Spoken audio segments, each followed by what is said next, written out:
So apparently the reading rush is a really big deal. My name is Paige and I am so new to book 2.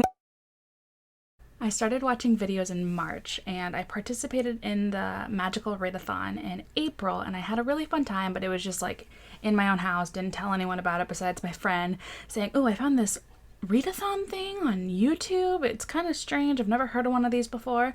So I had no idea the reading rush was a big deal until everyone started talking about it this past month, and I don't want to miss out, so I am making my TBR. I've recently just signed up for Scribd, because that's another thing. Never knew that it was a thing, and I've been trying to read along to audiobooks. I am not a good auditory learner, so just having an audiobook on, nothing will click in my brain. So I'm reading along with them, and most of this TBR I'm trying to make sure that those books are on audiobooks so I can go through a lot faster, because it's like life-changing to be able to read at 2 times speed. I pulled all of my books, well, most of my books that have audiobooks, and that's what I'm going to try and pick from just for the week. The first challenge is to read a book with the cover that's the same color as your birthstone. I'm born in June, so my birthstone is a pearl, and I only had a couple white books that were all classics, and I'm not about to read another classic this month, which means the next best book option I have is I'll Give You the Sun by Jandy Nelson. I held it up to a little pearl that I have right here, and it matched pretty perfectly, and this has an audiobook that I can listen along with. The next challenge is to read a book starting with the, and I have a couple of options.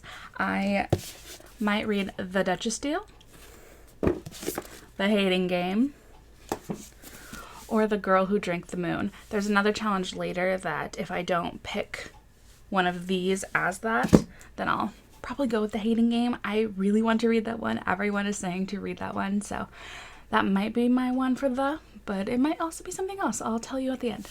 The next challenge is to read a book from a movie you've already seen, and the only book on my shelf that matches this is Little Woman, and this thing is massive. It's over 700 pages.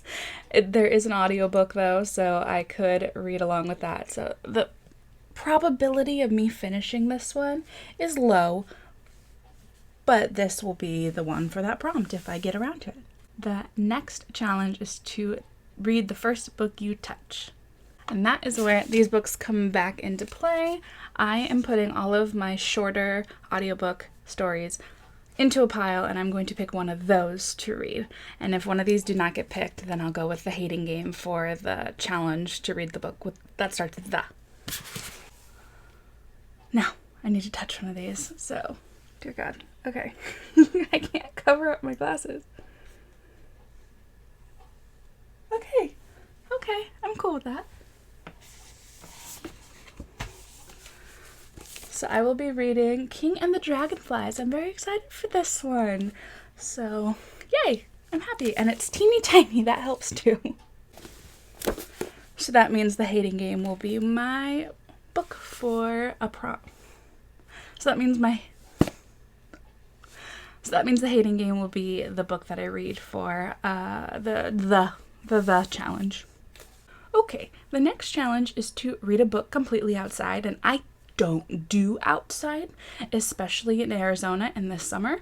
It's been about 115 degrees all week, and it looks like it will be that same way next week, and I'm not about to go sit on our metal bench out front and read anything. The only time you can go outside and not sweat until you're dehydrated or burn yourself on any of the furniture outside is when the sun goes down, and that's not conductive to reading. So I might sit by my window because I know this prompt is being loosely interpreted this time. So if I choose to sit by my window, I will read New Kid. It is a graphic novel. It's pretty short, and even when my window sun rays are burning me to death, it won't be as bad because it's short. So I'm not going outside, but I'll try and sit by a window or like pull up a picture of a tree on my computer and stare at that while I read. I don't want to go and sit in the desert heat. So this will be for that challenge.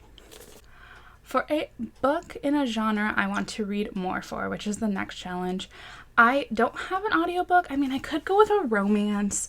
I might if it's taking a long time to get through some of these books. But I have a regular TBR that's back here that I want to get through also. And on that is Nevermoor. I know middle grade is not a genre, but I would like to read more fantasy. I mean, I read enough of it, but like I could always read more. So I'm going to put that on this prompt just because I want to read more middle grade. I know it's not a genre, so it might not count, but I'm loosely interpreting. My stomach just growled. I am loosely interpreting. That's the word. I am loosely interpreting that challenge so that I can fit this in. The last challenge is to read a book on a continent that is different than your own. I live in the US, so North America. So pretty much anywhere outside of North America is good. And without having to go through every single summary of my books, I know that this one is set in Italy. So I will be reading Call Me By Your Name. Noelle Gallagher talks about this being like the best book of all time, and I trust like everything she says because she is amazing. So this will be the one that I read. So that means this is my Reading Rush TBR, potentially switching out Nevermoor for an audiobook just in case things get a little crazy. Little Woman might be a impossibility since it is 700 pages, and New Kid might not happen because I don't want to read outside, but I will do my best. I am very excited. I really want to watch everybody's videos that they're coming out with. Every time I see a Reading Rush TBR pop up, I'm instantly clicking on it just to know what everyone's reading about. So I am excited. I hope that this goes well, and thanks for watching.